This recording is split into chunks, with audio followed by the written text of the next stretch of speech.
Lubak nga dalan o gibaha ang usa sa mga problema sa pipila ka residente sa Tinago, Purok Masunurin, Barangay San Isidro, Jensan. Ilabi na kung mag-ulan, perwesyo ang nahatag niini sa mga nagaagi sa lugar. Ang residenteng si Elias Lin, usa sa mga nagproblema sa ilahang agianan. Kahit walang ulan, magbaha man yan. Kasi sabi nila, sira daw yung doon sa may kanto ng Tinago. Maliit lang daw yung tamburong. Kaya pagka nagbaha doon, nagbara yung mga basura siguro o ano ba, magbaha talaga kami dito. May ulan man o wala, talagang baha yung daan namin. Samtang, lisod sab alang sa driver nga si Tolentino ang pag-agi sa lugar tungod sa guba nga dalan. Dati-dati noon, kuan yung gwapo ta rin dalan na sa itong isang piko pa kay lapad pa ang kuan ba, ang kanal. Nainani ni kay wika na ning bagong gihimo nga kuan medyo mabawra. So imbis nga kuan gaan na mo ka taas ang tubig, mo ning baha gid noon. Dungagan pa gid aning nagkadaghan ng tao. Nya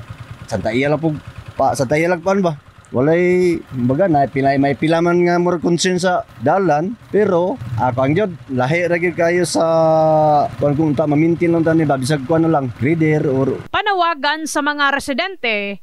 Sana ayusin po ninyo ang daan. Lagi po kaming baha dito. Kahit na may batsi, basta wala lang baha, okay na yun. Nawagan bisan sa mga kuan nato sa ato lang mga estudyante o kani mga senior citizen ba o PWD nga inaaning sitwasyon maglisod yun makagawas mga amri kadlawon gani usahay gani nga na mapansin ako dire nga bulan gabi hindi ka na malingki disturbo po kayo siyempre pangabuhi po na ilahapod nga kuan nagikan sa palengke kanang para makatindaw ta pug nagmay. Samtang sa impormasyon gikan sa Barangay San Isidro, private property ang lugar rason nga dili sab kini madali-dali og ayo sa taga-barangay. Apan sumala pa, abli ang barangay hall kung ugaling muhangyo ang mga residente og ekipo aron mapatambakan og balas o kaha bato ang ilahang dalan o kinahanglan lang ipaagi sa request letter. Una nang gibutsyag sa Pag-asa nga mulungtad pa sa 2 hangtod 3 ka adlaw ang masinatiang pag-ulan sa rehiyon tungod sa epekto sa habagat.